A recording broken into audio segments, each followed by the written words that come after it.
Mr. Anil Reddy. We welcome Mr. Anil Reddy and his team on behalf of IIMB PGPEM cohort. Mr. Anil Reddy is the founder and the design director of Lollypop UI UX Studio. Mr. Anil Reddy completed his graduation in design in India and then moved to New Zealand for further studies.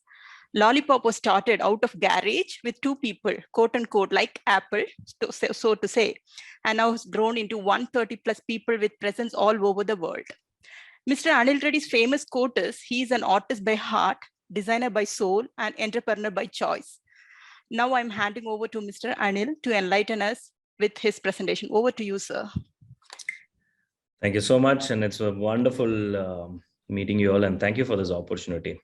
I think design as a topic has come a long way, and very happy to see that every domain is practicing design today.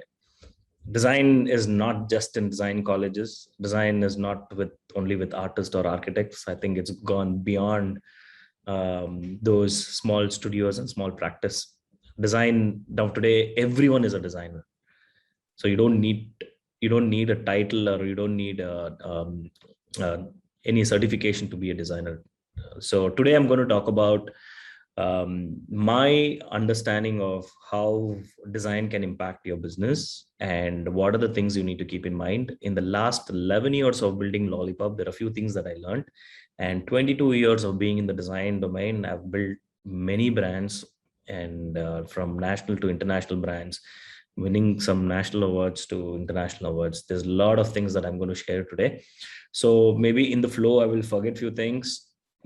I request everyone to line up questions, and right after the presentation, I'll be more than happy to answer all your questions.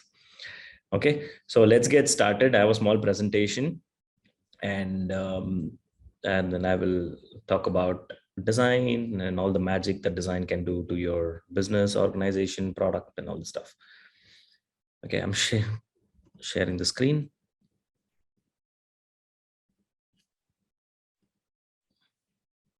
Great. Can you see my screen? Yes, Anil, so we're able to see your screen. Okay, great. That was a short, nice introduction. Thank you so much. I'm an artist by art, designer by soul, and an entrepreneur by choice. I will explain why this introduction. So when I was young, a bunch of my friends, we tried to sketch a pigeon, and when you try to do something and when it doesn't turn out good, right, almost you give up on it. None of our drawings look like a pigeon. One looked like a crow, one looked like some weird birds. I still remember we were all sitting in a circle and we were trying to sketch a pigeon that was in the book. Mine was not at all there. And but what changed my view towards art was I tried it again next day. Until I got it right, I kept on trying it, and I fell in love with art. I fell in love with holding pencil. I'm sure everybody knows what pencil is. It's a wooden stick with a graphite in one corner and rubber on the other corner. Today, pencils are lost. Even when I speak to people, right, they don't carry the pencils anymore. They don't carry pens anymore. And even designers from design colleges don't carry that anymore. They all talk about nice, wonderful online tools now. So I fell in love with holding the pencil and putting the pressure of the pencil on the paper, understanding the paper, and my observation skills increased. So art, I think it's about practice. I will come back to it in the end. Then as an artist, right, I more sketching, scribbling on books and papers, and the teacher noticed that, and they complained to my mom. This was back in 90s, and my mom was very unhappy about whatever was happening during the school hours. And because my father was an aircraft engineer, so he was working at National Aerospace Limited, and my mother's dream was to become like my father, but I was not the brightest bulb in the class. So for me, education, any topic you give, I would visualize it. I would sketch, I would do diagrams and compositions of it. Still remember in 7th standard, there was a chapter for Battle of Panipat, and there was a 2-page story that we have to narrate about Battle of Panipat. I couldn't narrate it in words. I rather sketched it. I made a composition of battlefield, horses, and the people fighting each other and all that. And the last thing that I remember is one tight slap on my face for doing it. So then the teacher also was pretty good. She said, okay, now if this is what you're interested in, I think you should participate in all the drawing competitions. So that's when my artist journey started participating in all the drawing competitions. And then I won few, as a student, I won few competitions, awards and all that, and made my school proud. And then after school, I joined a design college in Bangalore. It's called Chitrakala Parishad, and then graduated in Chitrakala Parishad as a designer. Back in 90s, design as a career, right? It was zero. There was absolute no career for designers. We were all graphic designers creating artworks using our hands. So computers were introduced in 2000, and in 2000 computers were so expensive. Even the computer course was expensive. Even opening a Photoshop, it's something that you double click on that icon, you can go have coffee and come back and it opens. It was that slow. Now imagine creating artworks using Photoshop. So I was a traditional designer, creating all artworks by hand. And I used to work for newspaper agencies, to magazines, to putting movie sets. I spent some time in Chennai to explore a career in art direction, and from there, then coming back to design. Then in 2000, computers. I was introduced to computers. Then whatever I did on the paper, I started doing it on the computers. Then the hope and the entire world of opportunity opened up.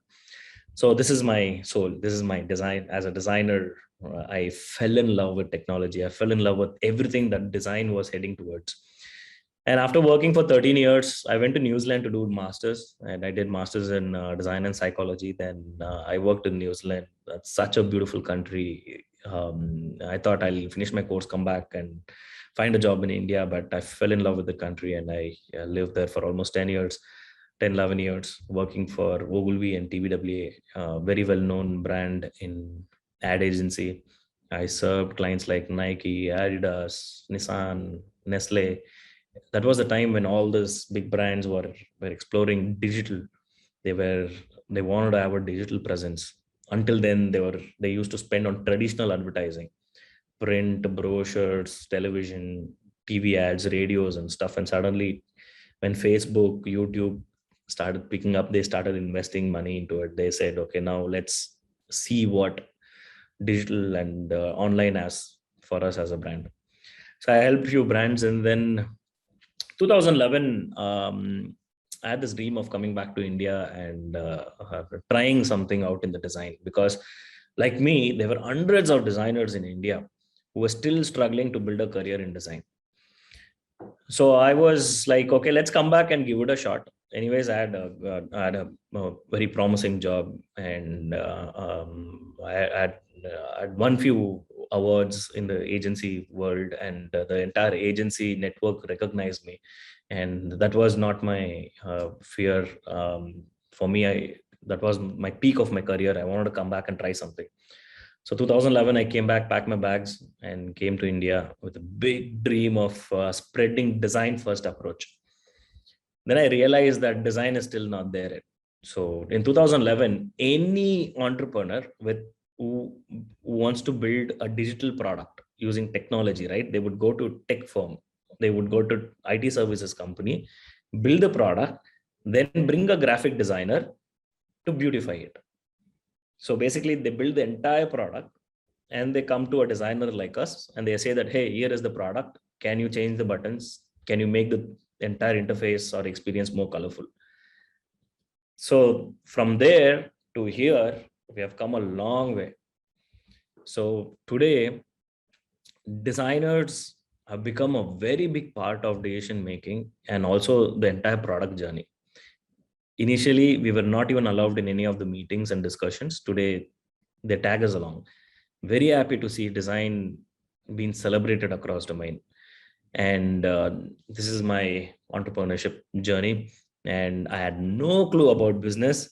Initially, when I started this presentation, I told you that I'm a little nervous to present in front of business, wonderful, talented IIM students here. But I learned business over the time from really nice people from, I know I have a couple of friends from IIM.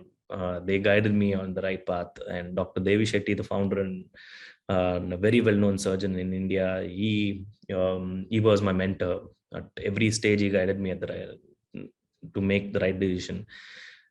From there to here, we are not 130 plus, we are 180 plus across 5 centers. In India, we have 3 centers, Dubai, Vietnam, US, and yeah, I'm off to US end of this week to open another center in Utah.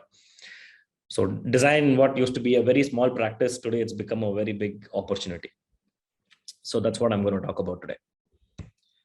So about Lollypop, we have touched close to 1 billion lives. What we do is we enable and empower people with digital solutions. We humanize technology. And if you look, if you remember, right, a few years back, every software had a user manual.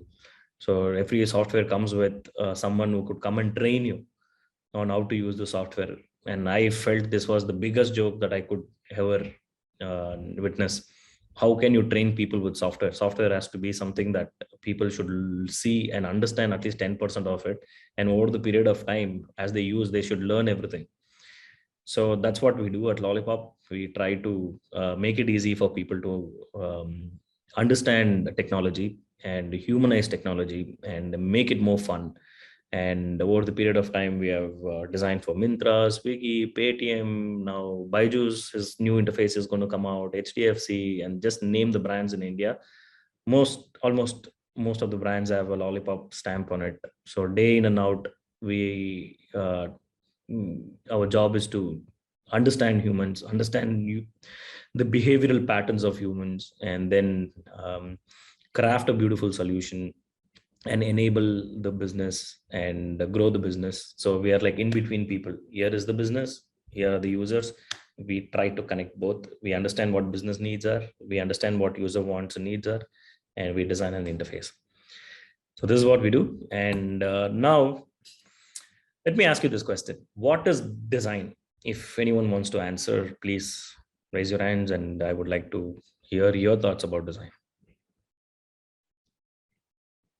If the crowd is too big, I can continue with the slide. I will be really happy if 1 or 2 people can answer, can give any answer, because design is the one word which has thousands of answers.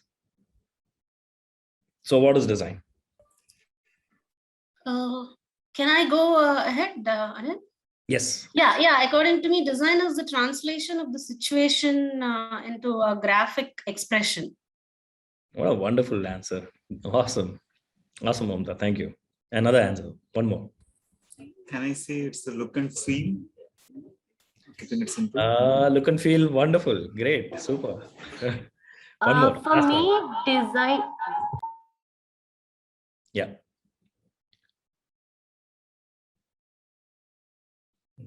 Did you go on mute, Ramya? Yes, hi. Am I audible now?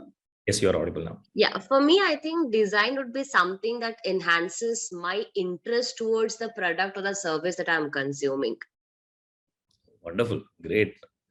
Okay. Awesome. So 2011, when I came back to India, right, I asked this question, and people thought this was design, and there was nothing wrong about this. People thought all this beautiful graphic lines, art, colors, presentation, people, photographs, typography, buttons, moving things is design. So this was the question that I asked in 2011, and I asked them to go on Google and find visual references of design. So people found something like this, and I was very happy to see that they at least know something. This is one part of the design. They are at least able to give me some references about design. They know what design is. So design is this, actually. Design is, end of the day, it is this. It is a small part of this. And I will explain what design is. Okay. People say design is all about beautification. It's correct. People say design is all about solving the problem. It is correct. So there are 2 dispensers here, salt and pepper dispenser. The first one is, it's so beautiful. It's so beautifully crafted. It's stainless steel. It has some shape to it, and a beautiful stand and a small holder to lift it up. But the problem is, it's very difficult to identify which is salt and which is pepper unless you know the 2 dots and 3 dots. Okay.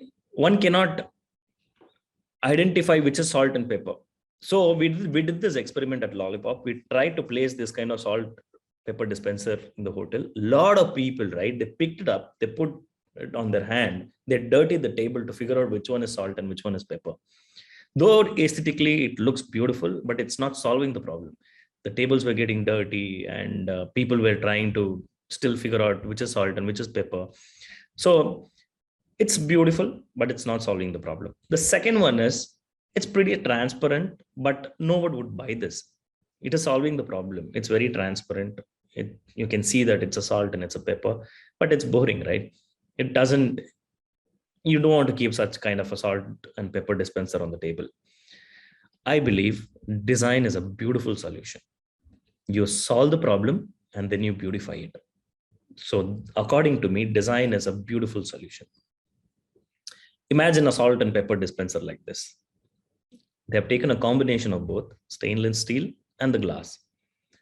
So the bottom of the dispenser clearly indicates which one is salt and which one is pepper, right? So any solution, right? It could be business solution, it could be technological solution, it could be anything, product solution, right? Once you solve the problem, the next part is beautifying it. People, when they look at the product, they fall in love. They love it. They pick the product up because they like something about the product. They've seen something. The first touch point or first love or first impression is always on the beautification. When they pick, they're going to try it. When they try it, they will check if it's solving my problem. And if it solves the problem, they'll buy it. It's as simple as that. So any solution that you come up with, if it is only solving the problem, people will say, good. If you beautify it, people will say, wow, I'm going to buy this. This is what I'm looking for. Even if they don't need it, they'll buy it. Great example, Apple products. I'm sure that in every point of your life, people give Apple as an example, but there is a lot of thought gone into it. And today, many products have taken inspiration from Apple. Their presentation is wonderful. They study humans about how to pack an Apple iPhone. The curiosity when you open the box, you should really see people's expression when they are unboxing Apple phone or even Apple Watch. The emotions, the chemical reactions that happen inside our body, right? It's different altogether. It's like a magic unfolding. So this is what is called design. What we designers or engineers, or even tomorrow you people will participate in all the design decisions, what you're going to do in the in whatever business you're into, right? You're going to solve the problem. You're going to sit and observe what is this.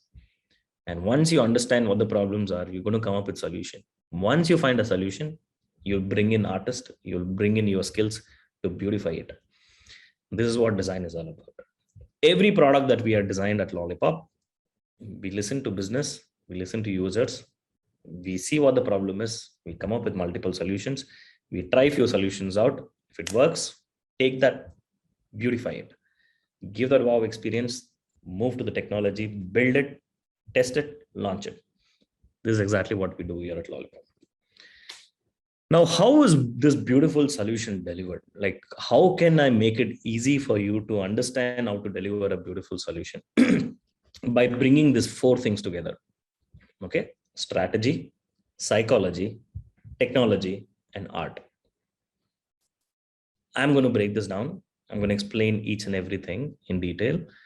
So I will stop here and ask if you have any questions about any of the slides that I presented. If no, I can move forward and take the questions in the end.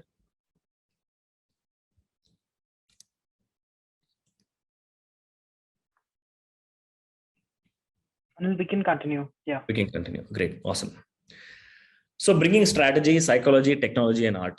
So why these four is, as an artist, I always believe that the design is all about beautification. So I mastered tools. I mastered pen, pencils, paints. And when I was introduced to technology, Photoshop, Illustrator, Flash, I mastered all the stuff. Then I thought I'm a great designer. Then anything, any project given to me, I used to make it like beautiful. Wow. With crazy animations and stuff. Then I realized I forgot something in the process. I forgot to ask the client few questions. So that question is what the strategy is about. So I forgot, why did even a client sign up with a company like ours to come up with this wow experience? So that's when I started thinking, now let me get into the shoes of our client, the business side of the client, and understand, why is he even engaging us? Like, why does he want a designer to come up with a wow experience? Like, how is it that going to impact his business? So that's when we started asking questions. My first question that I asked was, why design? Like, what do you think the design is going to do to your business? In the initial days of Lollypop, everybody had one answer. I don't like my website. I don't like my product. It looks very outdated. Put some nice colors, make it, give it that wow experience. They were very unclear. They don't know what they want, because design is very subjective, right? It's very, very subjective. Design is exactly like fashion. If we all love the same stuff, we will be wearing the same clothes. We all have our own taste. We believe certain things. There is certain influence, history to what we are wearing. We have seen posters and we believe that by wearing that, we're going to look like that. So there is a lot of things that helps us in decision making, whether be it choosing your fashion or choosing any interiors or furniture and all this stuff. It's very subjective. So when I ask clients, right, clients used to start off with, I like blue. When I ask them, why do you like blue? They don't have an answer. They say Microsoft is blue, Twitter is blue, Facebook is blue, I like blue. And they have seen something, they've seen those companies very successful, they have seen people using those products, that has influenced the client to love for liking the blue. Or they have something against some color. They say that I don't like red. I ask them, why you don't like red? No, I don't like it. They don't have an answer sometimes. So leaving all this aside, when I get into the business side, like, why do you want to engage a design studio, or why do you even want to take a design first approach? Here, design first approach is not graphical first approach. Design first approach is solution based approach. Okay, we designers are going to stand there, listen to the business, hear them out, then come up with solutions. They're going to tell us few things like, our interface is outdated, customers are finding it really difficult to understand what I'm trying to sell, or our customers cannot fill this form, they're struggling to upload document, or they'll say that I have an online shopping cart, but the payment process or the entire payment checkout process is very cumbersome. People are not able to understand this. The cash on delivery, people don't understand. People don't trust this portion of the website or this portion of an app. They think it is fake. How do I build trust? These are the things that we hear out. These are the things where we help business to talk to us like that. Instead of telling, I like blue, I like red, I don't like yellow and all that, right? We ask them, leave that aside, that will come to that in the end. But let's first talk about why you want to engage a designer. So once they're clear with it, right, we try to understand what the existing problems are and what are the challenges. Okay, the existing problems could be, sometimes the business believes that design is going to change everything. Design is magical. As soon as you put beautiful looking things, and people are going to just fall in love with it. Let me give you an example. We designed a legacy software. Okay, a software which was running for many years, donkey's years, and people were so used to using that software. And the new team who joined that organization, young people, they said, no, this is very outdated. Now the trend is different. We need to update. We need to bring in new design assets to it. They engaged us and we said, okay, we'll do it. But will the user who's been using it for many years, will the person accept it? Even if he accepts it, what is the time period? How long does it take for a user to understand? Because that software was used subconsciously by users, right? If you go to government department, right, post office, you see the postman putting the stamp on the letters, right? He'll be talking family problems to other people and he'll be doing it because he's been doing it for years. He knows a letter, he knows an envelope, he knows a parcel. He's known it because All this information is present in his subconscious mind. Okay, he picks up something, he stamps it, he puts it back, and also putting it in the rack, stacking it properly. He does it because he does it every day. Now imagine if you change that environment for him, he will slow down. Imagine the envelopes change. Imagine the stamp changes. Imagine you bring in certain changes here, right? The entire process slows down. This is exactly what happened when we designed a beautiful looking interface. All the business leaders loved the interface that we came up. When we implemented, when we deployed it, everything slowed down. The end user started writing emails saying that the system is not working. Okay. All the clutter that they had for years, right? We removed that. We kept what is important. Because we removed it, we started receiving emails saying that the system is not working. It is showing error.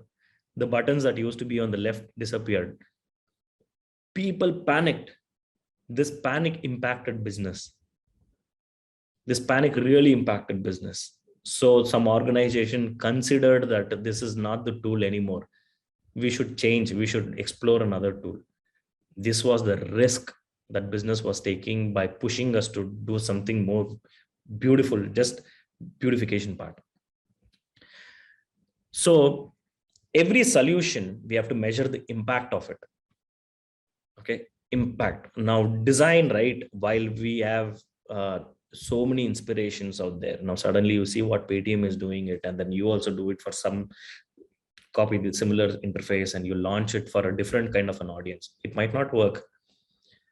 So it is important, once we find a solution, to do a proper testing, proper study on what is the solution, what is the impact on the solution. We have bumped into many such problems where we have designed beautiful interfaces and everybody loved, end customers didn't understand. I'll give you another example. We designed an healthcare product for surgeons, and now if I talk about a very minimal clean design, you put search icon, right, which is like a magnifying glass, a small search icon. So we took this application for testing in a very well-known hospital. The surgeon was double tapping on the search icon. He was double tapping. Then I asked him, sir, what are you doing? He said, I'm zooming in and zooming out. So parallel applications that he's using, it is the same icon to zoom in and zoom out. It's just that plus and minus missing inside the magnifying glass. So it is important for us to understand the end user. It is very important to understand the tech savvy, non-tech savvy users. Many examples. I introduced, my mom was getting really bored. She said, all you guys are using big phone. I'm using a traditional one. Can you buy me a smartphone? I said, I'll definitely buy you a smartphone. My fear was our addiction. We all are addicted. Every few minutes, we keep checking our phone. I didn't want my mom to get into it. She said, no, buy me a smartphone. I bought her a smartphone. She is only fifth pass. So anything new, right? It'll take a while for her to understand. I told her this is smartphone. Okay, this is how you use it. And then after a period of time, she loved it because she got onto WhatsApp and she started seeing her grandkids posting photos and all that. She was very happy with it. And she said, hey, I heard that every serial that I watch on television, it is put somewhere on the mobile phone where I can go and watch the previous ones and all that. I said, yeah, there is a app called YouTube. You can go and watch there. She said, okay. Then she said, I cannot type. I don't know English and all that. How will I search for my content? Then I said, look, the search, the mic icon, right? I asked her, what icon is this? That is not a mic icon. She thought that was baby corn. It looked like a corn, right? She said, then the corn icon. I said, that's a mic. You press it, you speak, it'll record and it'll search for you. She was amazed. She was like, this is why I told you should buy me a smartphone. And then she started, so every day she used to go on YouTube, Chitti serial, that serial, this serial, watch. She got addicted to it and she started watching day and night.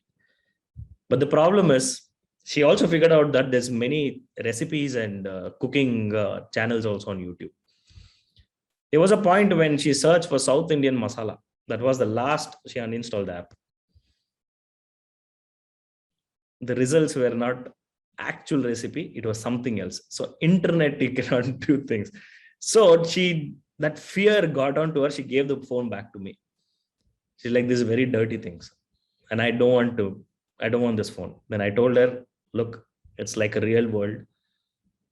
You just use it carefully. And some words, some things have many meanings to it. Just use it carefully."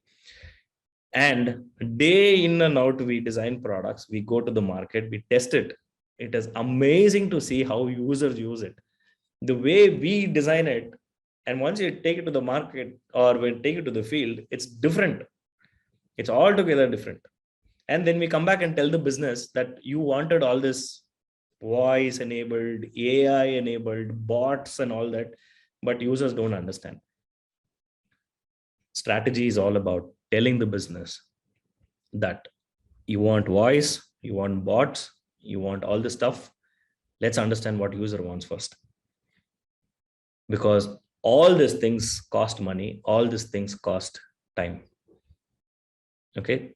We as designers, it is our job to tell the client, here is what you want, and here is the impact. Next is the customer experience. The customer is going to look at everything that you have to offer. Okay. Every time I meet a client, right? Client always says, "What works in India, a la carte or thali?" I said, "Thali works because in one plate you get so many dishes." I said, "Interface also should be like that." I said, "You cannot take that as an example, right? Thali is different. They know each and every item there. They know that's a value for money. Interface is different. Interface can really frustrate you when there are too many things, and decision making can go a little slower. Imagine you walking into a sari shop. It has happened to many girls, including my sister, my wife, when I take them out for shopping. The shopkeeper keeps throwing saris. "Madam, look at this. Madam, this is new one. Madam, this one." End of it, they don't buy anything because they have been disturbed by the decision making. It's so much item, so much overwhelming. Now you don't know which one. Now you want to explore further. You have reached a point that you believe that there's more, even better things. 99% you won't buy it. That's why you go walk into an Apple store. Nobody forces you. You have to take a permission to walk inside the store. The genuine Apple store in the US, you have to stand in the queue. They will ask you what you want. If you say iPhone, they'll bring an iPhone specialist. He won't talk about anything about iPhone unless you ask him a question. They want you to go and explore it. Because if you go to that display, right, there is hardly any phones. They'll keep only 2 or 3 phones. That's it. Unlike Samsung, they have 24 models, all looking same. You're confused which one to buy. Now you don't know the difference between 1 and 2. They keep one. They know that between these 3 is going to pick one. Because they know that you know the phone. Now it's all about the colors that you're going to pick. So the decision making, that customer experience is very, very important. And the next one is the brand impact, right? Everything that a customer is going to interact with your solutions, be it real product, digital product, right? He's going to talk about it. Okay. Be it frustration, be it happiness, is going to go out and tells a story. Right? Even you guys do that. You eat in the restaurant. If it's not good, you will make it a point to tell everyone. If it is good, when somebody asks you, will say, "That's a wonderful restaurant. You should definitely go." If you are into food, if you are a foodie, you will write a good article about how great the food is. If you're a food critic, you will make reels and videos about it. So that brand impact is very, very important. So what are people going to talk after this? What is the impact of my brand? I'm a Nike, I'm an Adidas. Now people download my app. He has a shoes in his hands. He has an app in his hand. Now he's going to wear that and run. My app is going to tell how fast or how slow he's going to run. And now after that, I'm going to show him something magical that he's going to go and share with all the athletes, saying that this app will turn you into a better athlete. This is a brand impact. This is the story. It's simple shoes, simple app. Now people are telling beautiful stories out there. After all the stuff, we invested in app, we invested in beautification, we invested in solutions. Now, what is the ROI? The return of investment. Now, today, design is so beautiful. You can measure it. You can measure and say, what is changing the business? What is dragging down the business? There's so many beautiful tools out there, which will like pinpoint and say, this is what is not working. So all the tools, maybe we can do another session about those tools, but if you go out and explore, right, there's so many digital tools which will tell you like what works, what doesn't work, where are customers getting stuck, and what changes you should make so that they can move further, so that your business runs, a business grows. This is about strategy. Now coming to psychology, all about humans. We're all weird animals on this planet. One portion of us, we're trying to save the planet. Another portion of us, we're trying to destroy the planet. Another set of humans say, I really don't care whether you destroy or you save. Leave me alone. I want to watch my Squid Game. Okay. So we're all weird animals.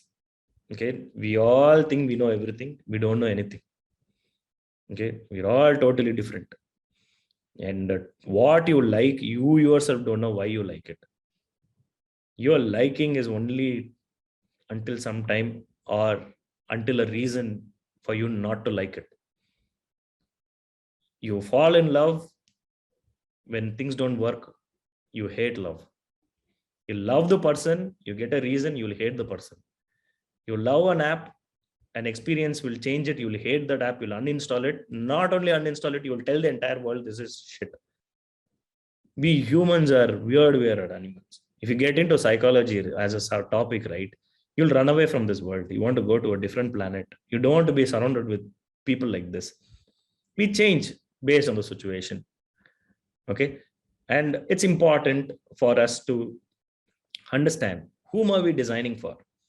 We know it is for humans. Who in humans?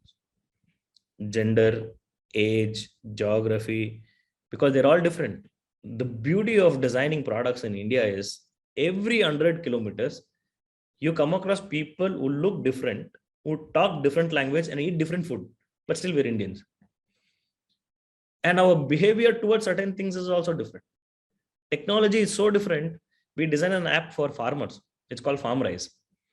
So this app was given to us by Climate Corp. They said, we want to enable and empower farmers in India. I said, wonderful thought. The problem is none of our designers come from a farming background. We don't know what to design for farmers. We can design some cool, pretty looking interface, but we don't know if farmers are going to use. The very basic question that we asked is, do farmers use technology for farming? So the answer to that, we didn't know. We have to go down to the field to see if any farmer is using any sort of technology or a product for a better farming. The only thing that we know is he uses pesticides and he listens to radio about the news when the rain is, how the weather is. Apart from that, we didn't know anything. So we thought we'll get down to the field, travel across India, meet a couple of farmers, learn from them and come back, and then tell the Climate Corp on what they should build and what they should not build. So when we traveled across, we saw that there are two types of farmers, rich farmer and a poor farmer. Poor farmer is the one who was not educated and not more than 2 acres. So he totally believes in that farming. The rich farmers are like 3 and 4 acres where they have given that farming to someone else to do it. And every year they get some money out, or they're trying to run it. But 90% of the next generation is not interested in farming. They don't want to do it. And even the fathers and mothers have pushed the kids to become an engineer or doctor and leave the village. Don't struggle like me. Just go out and become a better person, not the farmer, except the farmer. So the one solution that we saw was, there was this person, I think Radhakrishna, or I don't know, I don't remember his name. It's been a while. He came up with a solution for farmers to turn on the pump set and turn off the pump set, the water going inside the field, right? Because the distance between the farmland and the farmers are few kilometers. Okay, nobody stays in the same farm. They stay in the nearest village, and they cycle every day morning. They go work and they come back. And sometimes they go early morning, 4 o'clock, to just let the water in the field and come back. So he came up with a solution saying that here is a device, fix it to your motor. Here is your whatever phone that you have, SMS water pump or something like that. So your pump opens up and it will tell you how many gallons of water have gone inside the field, and SMS close, it will close. Wonderful solution. Okay, such a beautiful solution. And this person won many, many awards. So we went down to the field to test how farmers are using it. 3 farmers that we met, we asked him, do you use this? He said, sir, wonderful solution, sir. Every day I have to cycle all the way there, or I have to go early morning. And now one SMS, I can solve the problem. I don't have to go to the field. I said, great. And what we observed was, this fellow still cycles every day morning, stands next to the pump set, sends an SMS only to see if the water is going out, then again sends an SMS to turn it off. He doesn't trust technology. The problem is trust. And not just him, there are a few farmers doing the same thing. They at least stand a little bit of a distance to see if the water is coming out or not coming out. Because it is not a workout, or it is not a something, a time pass thing that they're doing. It is crops. Crops need water. And they cannot just trust the technology to water the plants, right? And all these years, they've been doing farming in a very traditional way. Their ancestors have showed them this is how you do farming. Now, suddenly you bring in and change the entire thing by one SMS. It will take a while for them to trust it. It will take a while. So when you're designing for the end user, understand the user, understand their fears, understand their behavioral pattern of how they're going to look at your product, understand their daily behavioral patterns, then create personas, create hypothetical personas, saying that these are the kind of people who fall into this category. These are the kind of people who fall into this category. And here is the people who are very open-minded, who can accept anything. Now, my marketing strategy is going to target at whom? Who are the highest users here for my product? If it's this, you need to change a lot of things. You need to make the changes so that your product work for that particular group, and next this group, and third this group. And it's always, I spoke about what they like, what they need, and these are all very situational. Today you like dosa, tomorrow you hate dosa, tomorrow you like something. But end of the day, the lot of liking and love and all that, it is again present in your subconscious. When it comes to food, when it comes to experiences and all that, right? Those things trigger when you like something. Like I spoke about, I asked a client, what do you like? He said, I like blue color. He doesn't know why he likes blue, but still he had instant answer why he likes blue. There is something that has happened in his life that was blue in color, or maybe his vehicle was blue in color, but there's a lot of factors, right? So we need to understand, we need to really go into the depth of understanding why people like certain things, why they love certain things, where are they getting frustrated, and what makes them happy. Strategy, we understood. Now psychology, it's all about the users. Now we're telling the psychology story to the business. Now business has to make a little bit of changes and modification to serve their users. Now the next thing is art. Business told us what the problem was. We spoke to the users. We came up with a solution, right? Now, how are we going to beautify this? How is this going to translate into an experience? The first foremost thing is your brand and identity. Okay, you have to tell a story by telling who you are. My introduction was made not by today. Mr. Anil Reddy is going to speak about impact of design in business. Who is Anil Reddy and what is he going to speak about? People are interested about who is this person speaking. So people are interested about the brand. People are interested about who are you? Is it worth my time for you? Is it something that I like? Is it something that I want to use? Tell me, who are you? So we designed a brand which will evoke beautiful memories of you in the college days, you as a bachelor, you on a mountaintop. Maggie had, the entire campaign was designed around memories.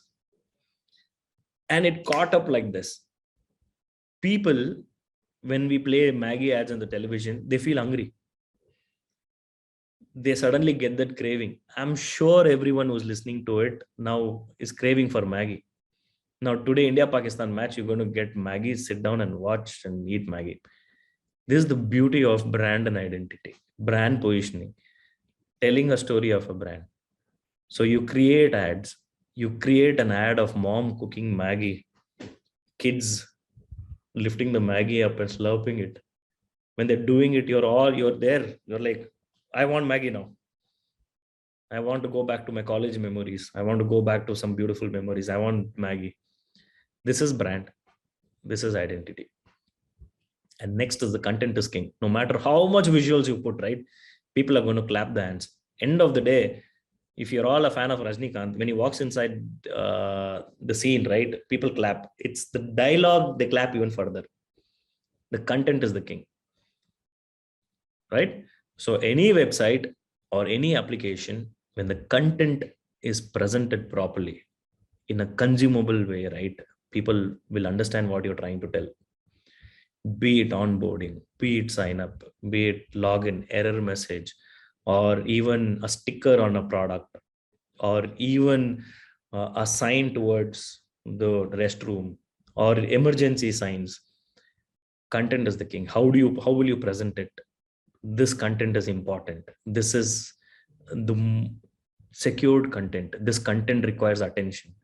Should we put a light in the background and highlight this content? This content is what is going to change your business. So content should be looked at not just a paragraphs or sentences. You should look at it like a story. Everything that you write on your application is a story that you're narrating to your user. You cannot fill that up just because there's a gap over there. Then you're confusing the user. Even if there is no content, even if it is single line, even if there is small paragraph, absolutely fine. Let that paragraph or a content be meaningful. People put login. So rude, right? Imagine a box which says login. It is really rude. How will you write content that will have a conversation with the user? Log in to see more videos. Log in for special discounts. Hey, log in to meet your friends. Right? Now you're having a conversation. Just log in is rude. Will you say that to your guest? Come in. You will never say come in. Said, hey, how are you? So nice to have you here. Please come in. Technology should speak human language. Would you like to speak to bots or real humans? The answer would be real humans, right? Because bot doesn't answer. So even bots have to be humanized. Bot should say hello, good morning to you. And the layout and the presentation after content. Layout, very, very important. Where will you put the content? Human high, right? There is a lot of psychological things, the way we look at things. Everybody on this planet, we are all impulsive people, especially in this digital world. We don't see website, we surf website. We don't consume content, we keep surfing website. We're so used to it. This is the behavior that came from social media platforms. We scroll, hoping that there is some new story that will pop up and will make you feel good today. Websites also, we started doing it. Website, what used to be only 2 scrolls, it will become 10, 20 scrolls now. So this is basically, it's a behavior from social media. Now, what is social media, right? A lot of people go there for psychological relief. It is not to learn. It is not for anything. Real world is a little boring. Go to social media, right? People are posting all beautiful things there. Now, suddenly you want to feel nice about it. It's basically the 2-3 minutes of a psychological relief, exactly like how people are addicted to cigarettes or tea or whatever it is. You go there, you feel nice, then you come back. In that, you pay attention to only those things that is presented well. When the image and a caption is presented very well, you like and share. You interact with that layout. And after that, colors, fonts, images, these are all, leave it to the artist. They will come up with beautiful things. Colors have its own impact. There's a lot of psychological impact on colors. People react to certain things. How much colors you put on the screen, how little colors you put. There's a lot of role that an hardware plays, because monitors are backlit. So sometimes they're too bright. The contrast between the font and the background becomes too much, then users cannot read, they get frustrated, they'll close the website. You lose business. It all comes down to the business. And the micro animations, beautiful things. When you see things moving, you fall in love even further. Imagine, hey, log in to meet friends. Imagine two friends just popping out and saying, hey, log in to meet friends. You're more likely to log in because there's something that came out is inviting you inside. These are all the micro animations. After all these things put together, users will fall in love. Your users are your customers. They will fall in love.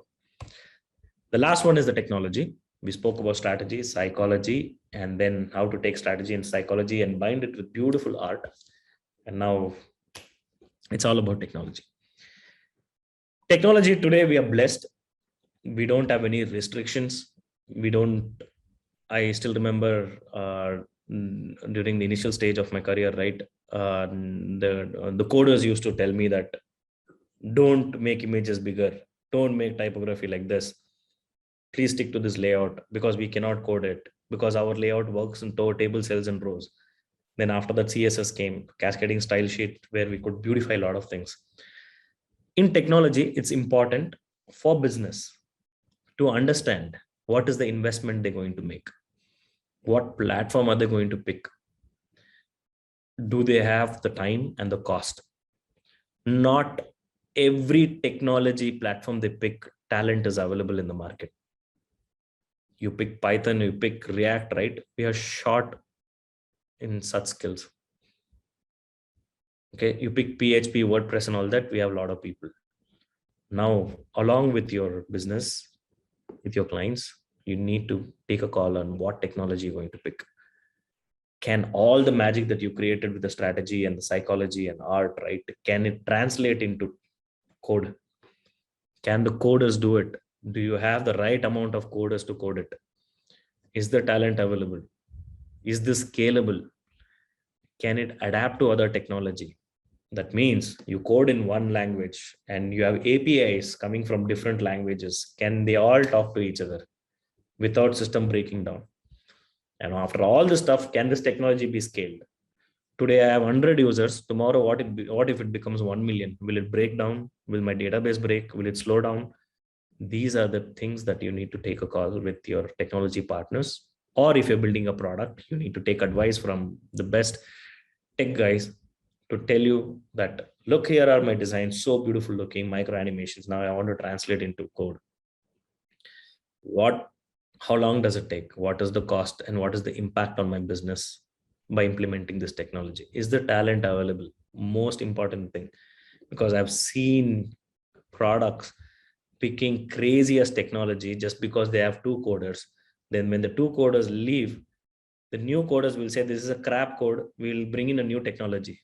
I've seen the same product restarting again and again in a different language, in a different platform, because the new team is coming. Then again, they bring in new CTO. The CTO will say, this is crap. You cannot scale this. We will do a different one. Product will never see light. Okay. Technology is very, very important. And taking a call on the technology is equally important. Bringing in the right talent, experienced people to tell you what technology to choose and whether it is scalable, whether it falls in your budget, whether the talent is available. These things are important. Apart from that, can you create magic out of technology? Yes, you can create wonders. We have seen so many live examples. We can bring in AR, we can bring in VR, we can bring in 3D, We can do an immersive experience using technology. What used to be a flat shopping, right? You see a dress and you shop. Today, technology, the same browser can give you an immersive experience. You can go inside a storeroom. You can move the object 3-dimension from every angle. Then you can decide and buy it. So technology is not limited. Technology is unlimited. You can do crazy, crazy things using technology. So this is my 4 things that I wanted to cover about design. When you bring strategy, psychology, art, and technology together, a beautiful solution comes up. Beautiful solution is what a business needs. Design is all about beautiful solution. I will end my presentation here and I'll take up questions. So before that, here are a few impactful things that we have done. Myntra, there are a few million downloads, and Paytm Money we recently designed. This also increased, and Vodafone, the new app of Idea and Vodafone coming together, we design end to end. So everything that I spoke about now, strategy, psychology, the same thing we practiced here for these products to be successful. Last thing I would like to share. A lot of people think art is a God-gifted talent, right? Is it correct or no? It is not. God has better work in his life. Okay, he has better work to save the planet and other things. He's not going to go into individuals and put some unique talent. Art is all about practicing. Why did I bring this slide all of a sudden is because I want everyone to practice art, some form of an art, because it's so connected to everything that you're doing, that everything that you will do in your life, be it music, be it something, it'll teach you a lot of patience. For 11 years, I built Lollypop in a country where people don't believe what design is. We are the only design studio in India that we have scaled to a team of 180 people. Design studios don't grow beyond 20, 30 people, maximum 60. We have taken it to 180 people, touching billion lives. It's because I have pushed everyone to practice art, some form of an art, which will keep you grounded, which will teach you patience. Imagine you're stressed out and you're playing a violin. So beautiful. Imagine you're stressed out and you're sketching. You and your sketchbook outside, you're sitting and doing something. Imagine you are thinking about something, you need a break and you're dancing. Some form of an art. Okay, this is something that a personal advice that I always give to everyone after my whatever topic I choose to talk about. In the end, I come back to this one because I spoke about the pigeon drawing, right?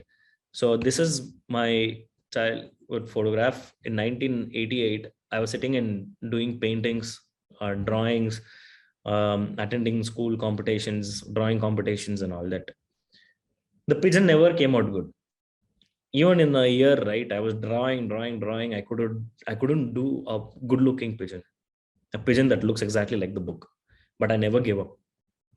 I did it until it looked good, until I mastered my pencil, my paper, my book, and my materials that I used. So in 1997, when I was in college, I come from a very financial, not so stable background. I lost my dad when I was 4 years old. So it was my mother and my sister, and I was left with my art and art materials to go and build my career. So this was a contract given by the government to spread awareness of AIDS around the village. So the contract was for 70 rupees. So every day after college, I used to go to nearest town and paint about awareness of AIDS. So that art as a student practicing on paper and attending competitions, art as a student in an art institution, then art as my career, art as my love, art as my passion, and art turned into design turned into entrepreneurship, and this is my life, and it's so beautiful. And art today, this is what I do. So this is my recent sketches. So from not so good looking pigeon to attending drawing competitions to painting on the walls to make that 70 rupees, and what I sketch just to relax and get back into business next day when business stresses me out too much. And it's not easy to manage centers. So when we opened our first center in Mumbai, right, I thought I will never be able to manage because Excel sheet, right? I hate that Excel sheet. I hate numbers. I'm more of a visual person. I love any documentation with beautiful images and colors, but I had to fall in love with Excel sheet. So when I open an Excel sheet, first thing I do is beautiful colors, all the beautification, and then put the data points. How do we grow business? So over the period of time, I learned how to scale design studios, how to help startups, how to help organizations to take a design first approach. But art is still my first love. I still sketch, I still paint, and whenever I'm really stressed out, I do these things and it'll really calm me down and I get back to business again. Thank you so much. Follow me on Instagram, anil.design. That's where I tell visual stories and very less of design stories. I tell about my life stories. I post videos of dancing, eating, and all this stuff. My website, anil.design, you can see the whole story there. And all the talks and things that I've given. And today is my 20th session for this year. I still have another session in Utah next week and then in Egypt in December. Thank you so much, everyone. I'm open to questions. I think Bhaskar has posted some questions. Should I answer that or should I take up questions from the team who was attended the session today? Yes, Anil sir. We do have like a lot of questions, and some of the questions are already answered in your presentations itself. So maybe I think we can just pick up some questions related to entrepreneurial journeys. So let me start asking you those questions. And before that, just a small trivia. I think I started following Lollypop from 2016, just after my graduation, and I got introduced to this by Santosh Jetty. I mean, he's the entrepreneur and he has his own advertising agency, and he introduced me. You know, there's one amazing studio and called Lollypop, and that is how I got introduced, and I'm still following. Nice. And Santosh, we'll just get back to you. We'll have few questions and we'll come back to your question. Okay. So the first question is, which are the areas UI UX through its design language have transformed the customer experience from average to excellent? So just like an example, in which area it has impacted, maybe apart from e-commerce, any examples? Many examples. If I have to go into the sectors, healthcare, farming, fintech, and many. In fintech, we have simplified KYC, which was the kind of a blockage for customers to use digital fintech solutions. It could be buying shares or investing in mutual funds. The very first thing is there's certain RBI guidelines, and there's a KYC process. So with UI, with the good design thinking, we have simplified that. You can see that on Paytm Money and so many other applications. In healthcare, we have got into the emotions of patient, because patient is not a profession, it is a situation, right? So you have fever, you are in some kind of a stress, and now you're using an app. The app has to react to it. App shouldn't stress you even further. When you have a high temperature and you have fever, app should at least keep you there or calm you down, not frustrate you even further that your temperature goes up. So design UI UX has played a very important role by relaxing the patient first and not asking too many questions and understanding the situation. In farming, we have solved quite a good amount of problem where farmers were really frustrated knowing the crop price or the climate impact, or even what's the market situation. If they grow tomatoes, what will happen 6 months from now? Will the tomatoes be still in demand? So those kind of insights we're able to deliver it. And design UI UX has played such a important role in these things. And it has not only solved the problem, but also scaled the business and also given opportunities to business to think of further things. Thank you, Anil. So the next question is like, now that you spoke about some areas like farming and healthcare, and have noticed that is there any stream that is still haven't explored the design and they have a lot of scope and untapped market? Any? I would pick healthcare only.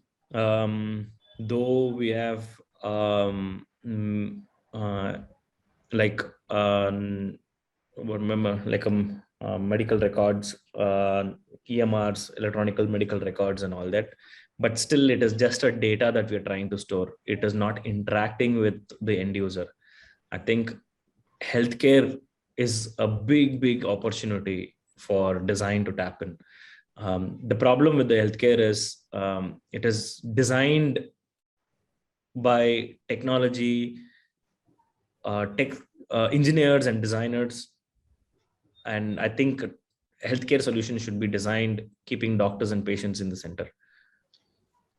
So a solution to that is if hospitals or if healthcare institutions invite engineers, right? I think we should set up a studio inside and design for healthcare inside healthcare, not outside, sitting in our fancy design studios or in an IT services company.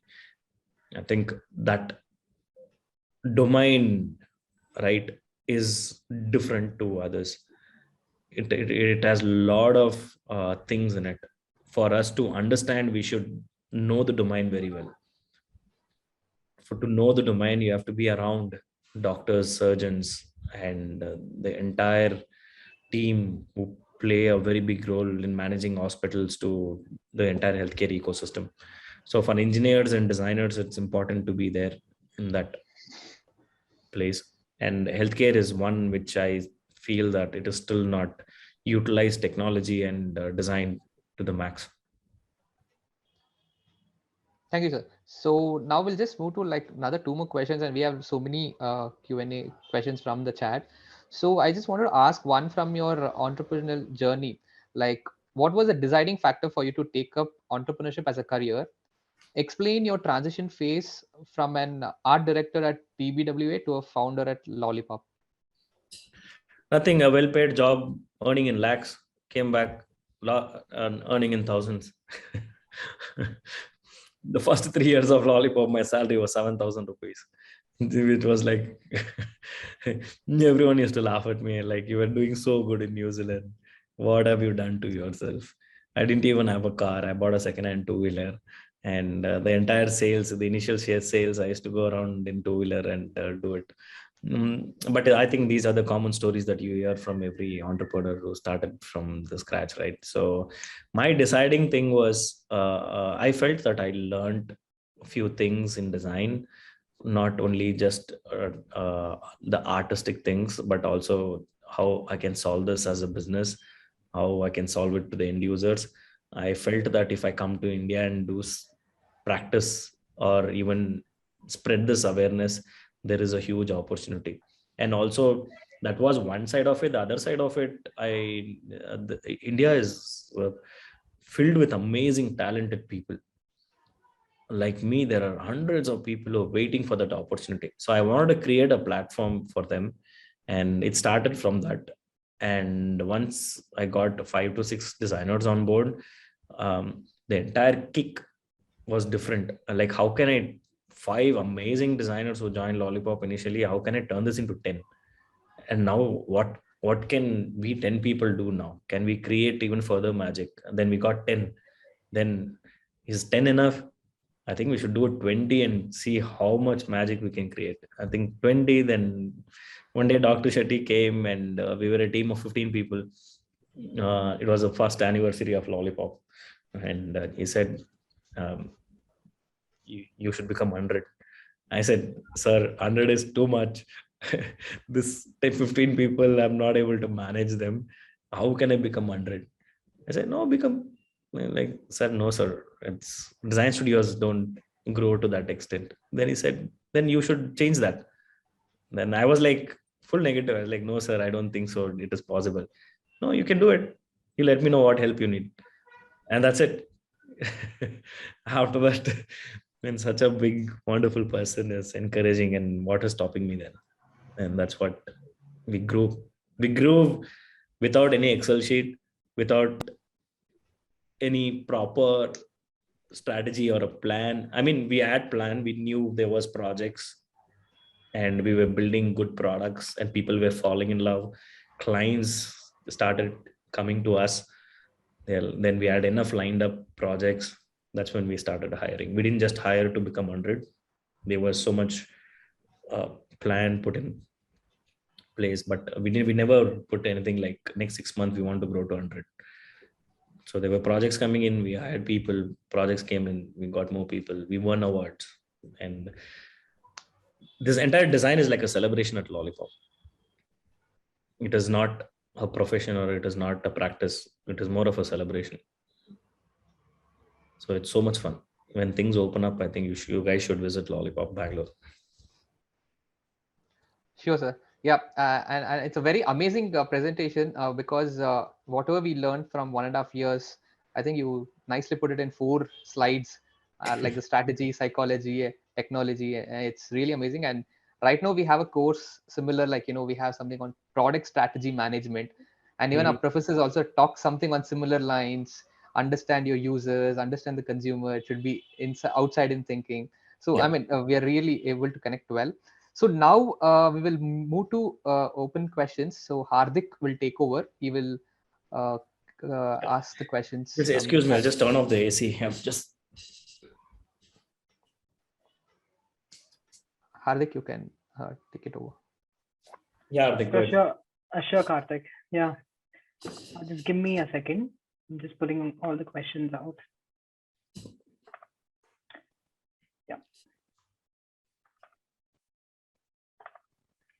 Yeah, hey Anil sir, it was a really insightful session. So we had a lot of questions coming in the chat, and I've just collated them. And so we had one colleague of mine, Shreyas, who asked a very interesting question, right? So he just mentioned, "Hi Anil, how do you resolve the tension between the users? Resolve the tension between what users want and what they need." Right. So Henry Ford once said, if he asked the people what they wanted in the early 1900s, they would have asked for better horses instead of faster cars. Right. How do you give customers something they never knew they needed? It's a wonderful question. I think asking is different and understanding is different. You don't ask and you don't go back and build what they want. Sometimes it is good to show them things that they have not seen. I think that is where the business is. That is where the growth is. If you only build what user wants, then you're just solving a very small problem. And see, end of the day, you have to make the life better, right? Let's take a classic example of checkout process, right? So when e-commerce was booming in India, people logged on to e-commerce portal. They loved the product. When they came to checkout, they realized that they don't have a credit card or they don't have a debit card, but they want to buy the product. So what business do? If you ask users, right, they will say, I don't have a debit card or a credit card, but they won't tell you what next. So business came up with a solution of cash on delivery. So they knew that banks are working towards enabling payment solutions, but it's still a long way. So let's work on cash on delivery. So solutions like this, right? Business have to always think about it, not just solve what user wants and needs.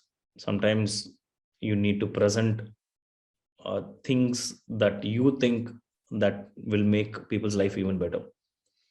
That is where the innovation is. And that every organization, every product company should spend enough time on that innovation once they solve the basic problems, once they come up with a basic solution. Agreed, Anil sir. So I could totally resonate that with the example that you gave earlier in the talk, right? Working with your client climate care, and you went ahead one more step by going with the company and going to the farmers, talking to them, finding out the insights, and finally coming out with a design interface. So that is pretty cool. Yeah. The next question asked by Shreyas again was, this is a very interesting one. So if we have all these social media applications coming out in past 10 years, right? And there he's asked, what are your thoughts on designs that are built to be addictive, like the Twitter, Facebook, or Netflix? Is there a way to be aware of the ethical implications of the design? Yes, there is a big topic around that ethical design. I think it's just started since the time people have got addicted to such social media platforms. But I think I see it from the two side of it. Now let's look at a food delivery app, right? I don't want to take names here, but imagine they know that you like pizza. Okay. Now they will greet you good morning and say that here are the offers on pizza. They also know that by eating pizza, it's not good for your health. Like once in a while is fine, but every day if you have to throw offers on pizza, it's not good for you. Now, next day they throw 50% off on the pizza. The third day they will say buy one, get one free.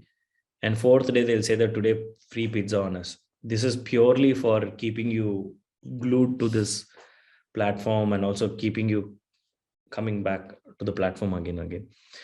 I think the business should realize where to stop this. Okay. There is other ways to tackle this. With pizza, I'll give you free salad. With pizzas, I'll give you free movie tickets or something like that. That will keep them still in the platform.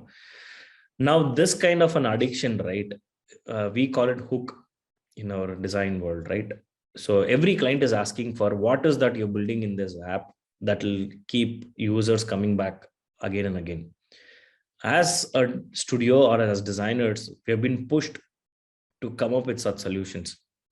Okay. Sometimes not all solutions are ethical. And now again, ethical, if you go to that side, right, there are so many questions in non-technology in digital world also. There is bar and liquor stores available everywhere, right? You walk out of the store, there is pubs built very close to the school. Is it ethical? It is not. It is business. So you go the side, you will find pan parak shops where people are still chewing and spitting everywhere. Is it ethical? It is not ethical. And people are addicted to cigarettes. Is it ethical to sell cigarette, lose like one cigarette? Is it ethical? It is not ethical. So there is questions around that side. Now on technology, the addiction is even bigger because most of the people don't know they're addicted. At least in cigarette, there is after a point you will realize or somebody tells you that you're addicted. In technology, it's become a habit. It's become a psychological relief now. Now every product company is striving towards building this kind of hooks inside. Every product company, when they sit, right? And is it wrong to do it? There is nothing wrong, but again, depends on how far will you go. End of the day, that's why I started with we humans are like very weird animals. Okay. You cannot blame technology. I still remember one of my uncle when he bought radio for the first time, right? The signal was available on the top of the house. Once he goes in the morning, right? He only comes down in the evening. He's only sitting and listening to the radio. He's listening to the radio. That is also some sort of an addiction. And then I remember my grandmother used to blame, saying that all the stupid scientists invent all this nonsense. Now my son is addicted to radio. So the same thing here. Now every day we are looking for things to forget our real world and get into in some fancy world. And humans will continue to invent these things. Now I think it is up to us to educate ourselves where to stop and how much to get into it. That we should not be blaming technology. We should not be telling them that you're not ethical. I think we should have our own common sense and brains to stop. And I think this is something that as a parent we should be telling our kids. As a school, they should be telling the kids. And this time and again that reminder, right, should be given to people that here is how much you can go in technology, and here is how much you should get addicted to it. That's why my last slide was about art. It has nothing to do with technology. It is about getting all the stuff out, wear your shoes and dance, or pick that instrument and play, or take that pencil and sketch. Yeah, thanks, Anil. So at the end of the day, I feel depends on the user as well, and he needs to be in the loop when deciding if he is getting too addicted or no. Yeah, but look at it on the other side, right? There are so many new, really funny. Humans created all this addiction, right? We created Twitter, we created Netflix, we came up with the beautiful way of getting people hooked to things. And just a few years back, any TV series, we used to wait for the next episode for a week. Now, OTT platforms autoplays for you. You don't have to wait. You don't even have to use your remote. Within few seconds, it will say that loading next episode. So they want you to be glued there, right? Now, if you go and see, right, there is one side of this world which is asking you to like leave all the work, just watch all these episodes. Then another side of the world, the team who built this, they're also building online meditation apps, and they're also building things for take a break. And it's a world of opportunity, right? So people will always see. Now there is new term for this. There are psychologists and doctors creating businesses and solutions around this addiction. And again, that is also an addiction. That is also an app. You have to listen to 3 songs every day. That will keep you less addicted to other things. Really funny. Yeah, true. That's why I tell you, we humans are weird animals, man. Yeah. Also, yeah, the Netflix CEO did mention one time saying that sleep is the biggest enemy for them. That's the biggest competitor for them. So sleep is the biggest enemy, and for food delivery apps, kitchen is the biggest enemy. They hate kitchen. Definitely true. Yeah.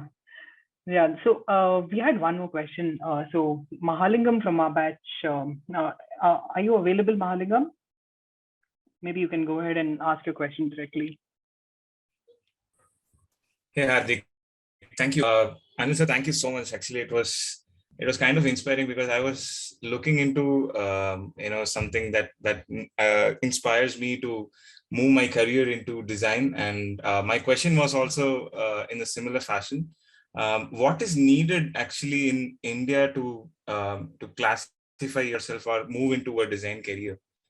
Right, like you had done some courses already, and so you are now a certified designer, but I didn't have a chance to do that.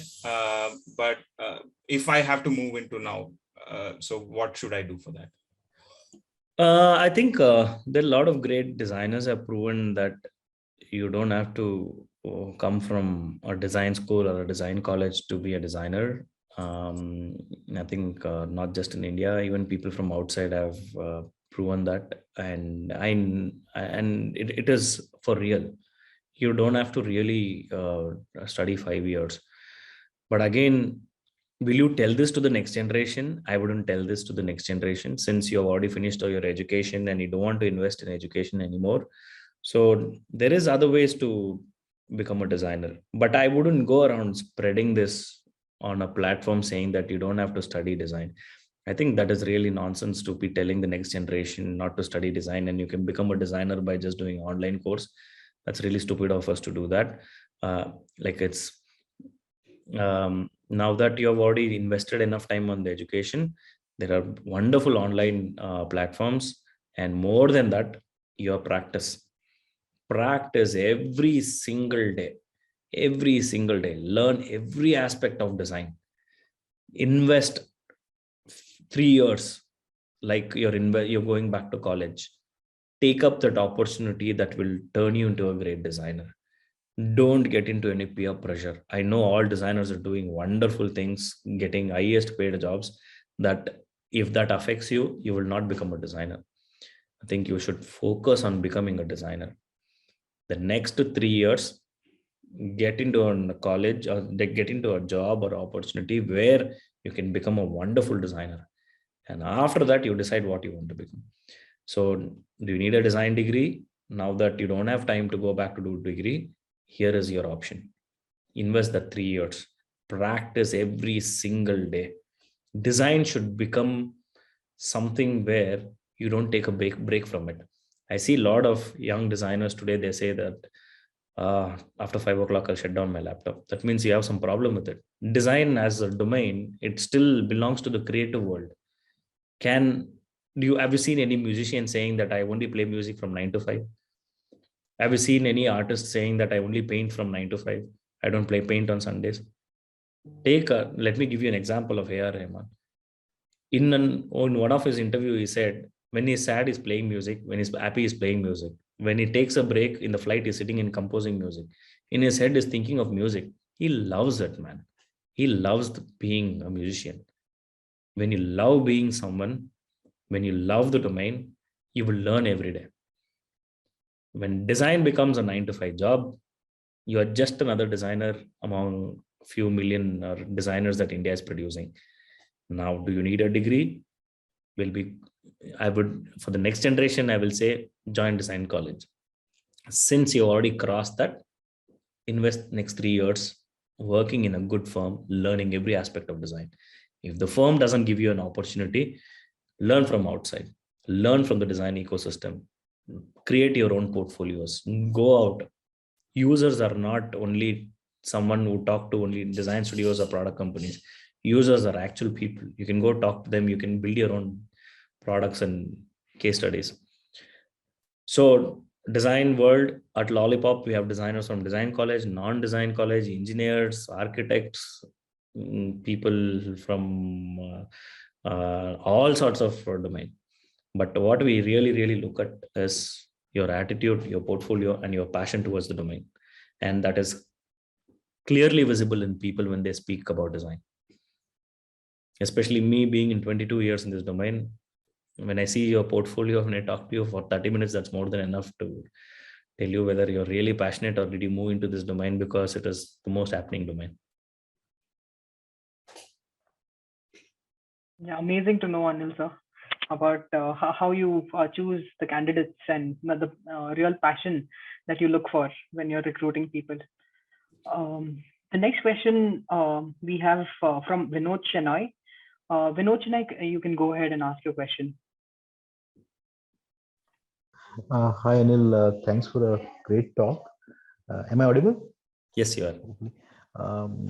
So my question was, when I look at a website design, how do I evaluate a website design? What are the things that should be there in a website design, and could you suggest some good websites where I could go and study? Because right now, most of it is online, most of it is internet. So a website tells a lot about one's company. The question is asked from that perspective. Thank you. I think a website, you can judge it based on the presentation and what you understood and how they're trying to tell a story. It again, for a website, there are two things: knowledge and trust. One is the website trying to educate me what it's about? The second one is there enough content for me to trust what they're trying to say? Right? Like, for example, if you go to a website that is selling a product, first is they try to say, what is this product? Second one is they try to build the trust in you. If these two aspects are covered very well, and how can they cover that very well? It depends on how the story that you try to narrate over there. One, you talk about the product and the impact of the product. Second one is who's using the product. How many people have bought this product and what is the impact of this product in the market? So when you narrate the story beautifully, right, it doesn't have to be numbers. It can be creatively presented. And then rest of the story continues. Now, this is one aspect of it. The second aspect of it is users, right? Like you, me, we all have a certain pattern in consuming the content. In website, it's called Z pattern. So your logo starts on the left corner, navigation goes to the right corner, and then the real content comes to the left corner, and the image or the call to action goes to the right corner. So all these patterns, right? It's real, it has been tested, and humans react to these patterns, where it should be arranged, how it should be arranged.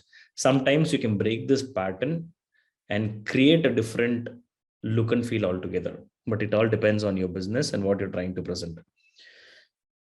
Now with this, right, what is the intention of the website? And first question is, what is a website, right? A website is, people say it's a 24/7 shop. It is a 24/7 brochure that is available out there, but it is not just a shop or a browser. It is even more powerful than that. At Lollypop, we have stopped doing sales. We don't go knock client's door. Long back, I think the first 2 clients I did sales, and after that I stopped it. It's all clients coming to us.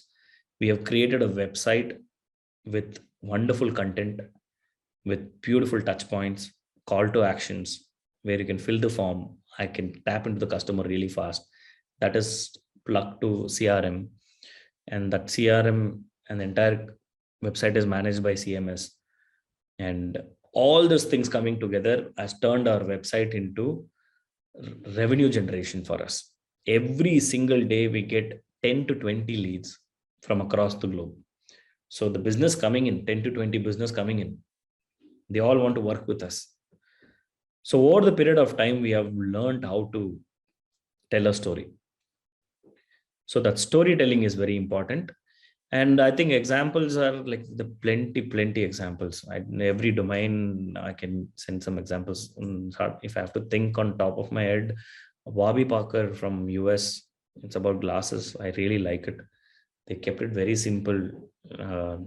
According to the US standards, it's affordable. Plus, they made it a little classy. So they have balanced everything so well. Unlike Apple, right? Apple, you know, for the fact it is very expensive. And even the presentation is so expensive. Their showrooms are expensive. But here, they've struck a very good balance. And like that, there are plenty examples. Now, when you design the website, right, you need to think about all these things. The storytelling is very important. And after storytelling, content is the king. The pattern that you put, right, how you arrange. There's X, there's Y, there is Z. Z is something that you pull the content out by giving some graphics, drop shadows and all that. You pull it out so that it stands out. You highlight certain content, you move certain content to bring users' attention there. And then you put a call to action. That is where your business is. When you click on it, that's where your business will generate revenue. These things have to be planned properly, tested, and then deployed. Yeah, thanks, Anil, for those insights. Just wanted to ask if you're all right for extending the session maybe another 10 minutes. I'm absolutely fine. Before I extend, right, I want everyone to turn on camera. I want to take a screenshot because this is my 20th session, and I want to thank you guys for such a wonderful opportunity. I'm going to take a screenshot.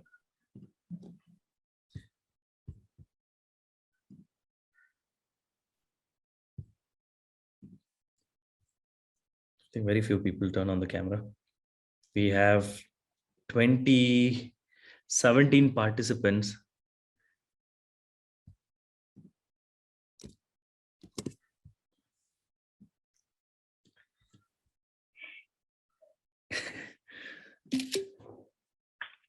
Let me check.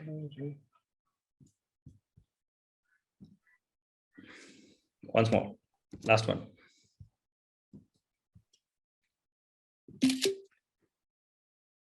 Awesome, great. Yeah, more questions. Amazing, thank you so much. So we had a question from Guru. So he wanted to know your insight, or I'll let Guru go ahead and ask a question. Yeah, hi Anil. Very insightful session. Thank you so much. Learned a lot. This is just curious. how did you have Mr. Devi Shetty mentoring you? Because it's tough these days to get a good mentor, even from your college or from seniors. But such a special person, how did you end up getting that support?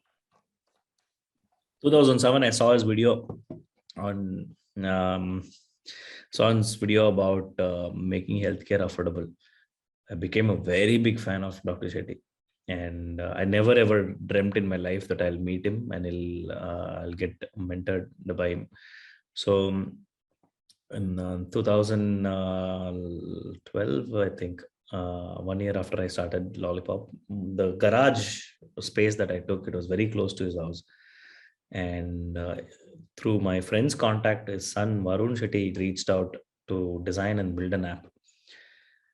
And I was so happy. And that was one of our first projects. And I was the designer, I was the developer. So I designed it, and I worked closely with Varun, just hoping that one day I'll get to meet his dad. So right after we launched it, it became a super hit. In the surgeon world, it became super hit. So people across the globe started downloading that app. Then I got a call from Dr. Shetty, and it's like, I was out of words, and I thought my friend's pranking, and I kept the phone, and again he called me back. And it was a wonderful moment. And after that, I said, "Sir, I'm coming to meet you." And then I went and met him, and I was like, I didn't know what I couldn't even hear him. I was like, it was that fan movement. Then after that, even he liked the fact that I was talking about a lot of things about design, everything that I spoke now, right? So I said, I want to change how things work in India. I want to bring in design first approach, and I want every product in India to have that international standards. And people should not go to US, UK, and other part of the world to design. It should be done here.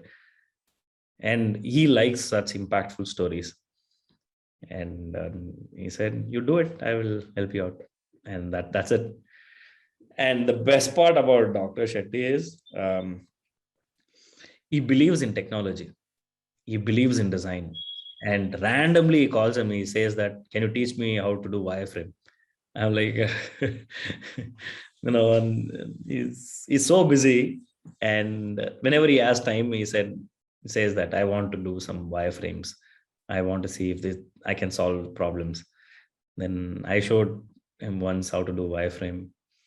And like a student, he came up with a complete flow, and he designed it, and he sent it back to me. And I was blown away to see that the people, someone like him, took time and learned that and stitched everything together and is presenting it to me. I think this small things, interactions, built that connection. And one day I asked him, like, "Will you mentor me?" He said, "Obviously I'll mentor. Your domain is good. The impact that you're going to make is going to be good. So I will mentor." Because of him, we have grown big. He connected me to who's who, and it's like just everyone in India, he connected me to. And I presented our services. And just few days back, I had a long call with him about building other great things. Yeah, thank you so much. I'm glad you got that opportunity that you're looking for. It's like, so happy. And I think it's really important to have a right mentor. I think that also was very evident from what you said. I think the one thing about me is I'm very shameful about asking for help. So whenever I don't know things, I openly ask people, like, "Can you help me out?" I think that's what, because building Lollypop so big, right? It's not one person's thing, right? It is so many people coming together. A big credit goes to my team, but there are so many other people who contributed. So sometimes, right, you need help, you want to meet people, just go and approach them. People are wonderful. We all have that mental blocks about people, but you go approach them, they're nice. Yeah, thank you. Nice. Thank you, Anil, for that. Thank you, Anil. Yeah, so the next question we have from Santosh Jetty. Santosh, if you're online, can you go ahead and ask a question? So, hi Anil. Hi, Santosh.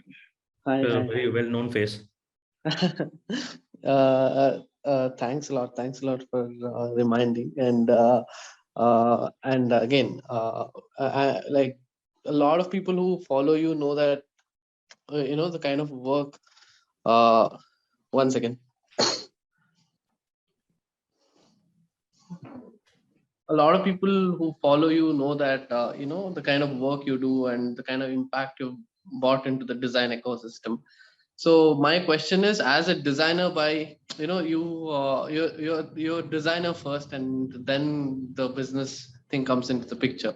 So in that case, how do you manage the procrastination part of it? How do you manage your schedules and time? Because there's now Lollypop is growing.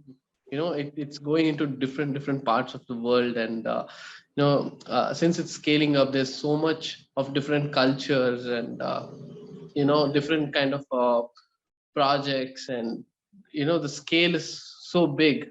So how do you manage between design and, again, the other aspect of your life? A very good question. I think credit goes to my mentor, Dr. Devi Shetty again. He has about 38 centers, Narayana Health, across India, now in the US, but he operates every single day. He still operates, he still attends patients and makes sure that everybody is taken care. And I think that's what I learned from him. And that was one of the first advice I received from him. Like, no matter how big you grow, people will respect you only when you are hands-on with design. They want to see what you're capable of. If they see the business side of you, I think they get a little judgmental about, now he is too much into business. But if you balance it well, people will like you even more. So that I've taken it seriously. So every day, there are days when I can't spend time being hands-on with design, but I compensate that with spending some hours on over the weekend. But I make sure that after my morning sales calls and all the business meetings, and if there is any other new clients or anything, and evening by 3-4 o'clock, I'll have enough time to actually work on projects. So at Lollypop, I'm hands-on with at least 2 to 3 projects. So I'm like a ghost designer. The client doesn't know that I'm working on this project. So I sit and design, I mentor my team, and there's quite a lot of things I do. And honestly, I'm still doing Lollypop because I'm still hands-on with work. If not for this, I think I would have gone back to New Zealand. So I really enjoy this. So I think that's the one thing that people need to balance, especially when you have some skilled things that you carry, right? Business sometimes is too demanding. But it all depends on how you balance. But another piece of advice that I would like to give everyone is, I don't know how much importance you give to your physical and mental health, but I know people are talking about it, and people discuss about these things. But I'll tell you, if you want to have a really, really good life, enjoy everything, accept failure, success, and everything, you need to be in a good shape, physically fit and mentally fit. For you to be mentally fit, you have to be physically fit. When I say physically fit, not building muscles and all that, just make sure that you're stretching enough and you're giving enough time for yourself, running or doing some kind of a sports activity, or running in the nature, connecting with the nature, and then practice your meditations and all that, right? So I used to practice meditation. Then after that, I lost that that technique of sitting in one place and meditating. So then I figured out there's other form of meditation. So I run barefoot. So I run barefoot for 6 to 7 kilometers. Again, running barefoot is like it's like meditation. So you are very mindful. You're very conscious about the roads, the pebbles that you step on, or you're thinking about how to land your body perfectly on the ground, because one stone can poke and hurt you. So you're very mindful about it, and you're balancing your body so well, so that 6 kilometers of run, which will take about an hour, just approximately that 1 hour of your thinking, you're not letting your mind think of other things. You're focusing on you, your body, and balancing your body on the ground.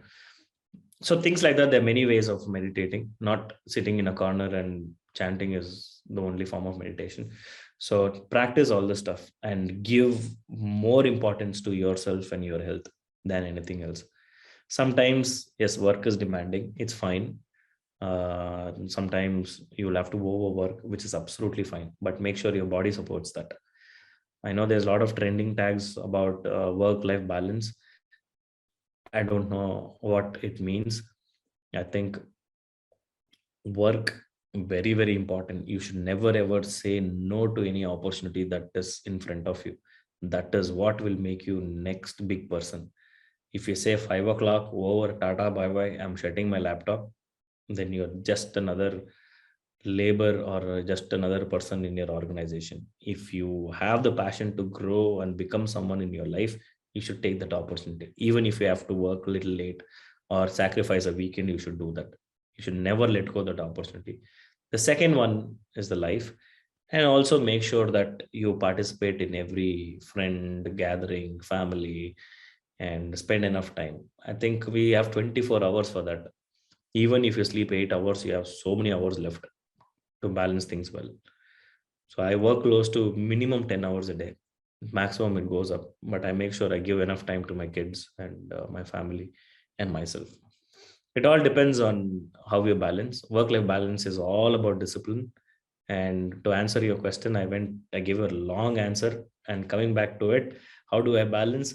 I use all these things to balance things, to still practice design and run business.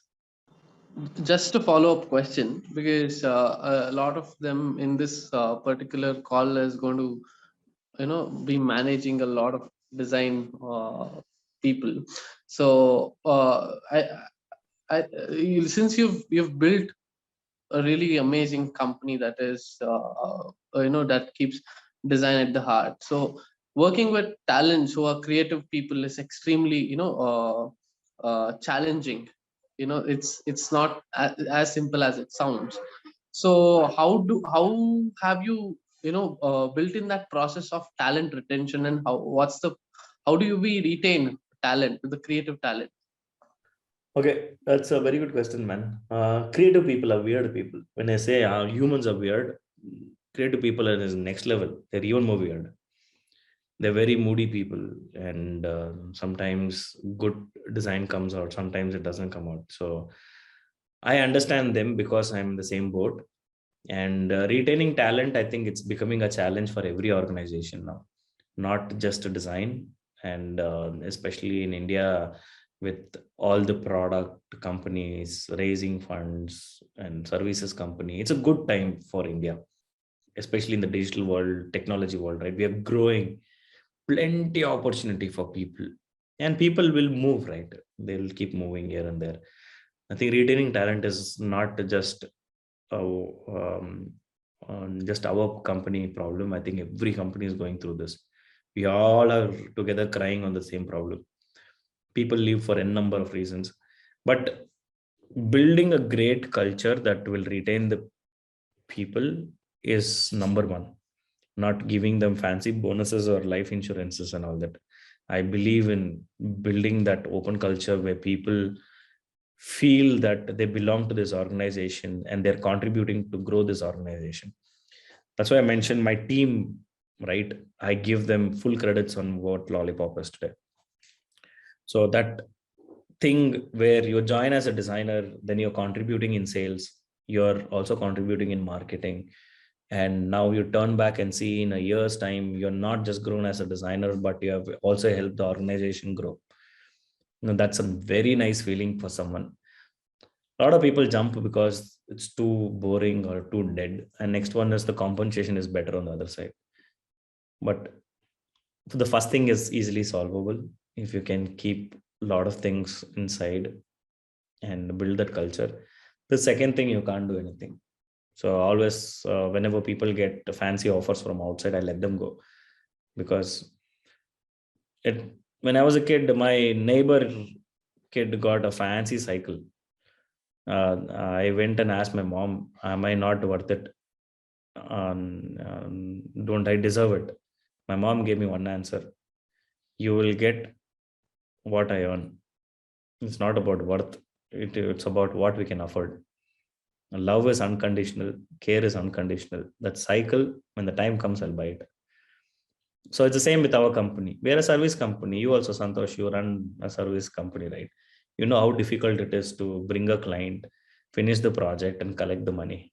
In India, I'll tell you guys, if ever you want to make poster boys, right, like how the founders of big products, right, I think service company founders should be even on top of them.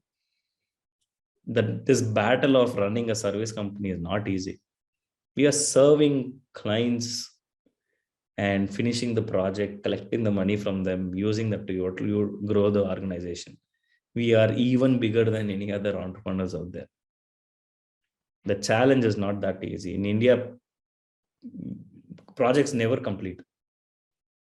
You're always working on it, and the clients don't pay sometimes. They make you work for the entire year and they don't pay. We have all these nonsense challenges here. So, yep. So to answer your question, the service company challenges are different, and I love being in service company and retaining talent. I think we can do what we can do, man. End of it, just can't go and compare ourselves to highly raised funds where they will want to hire people with a fancy salary. We cannot compete with them. I think we will burn our business down if we do that.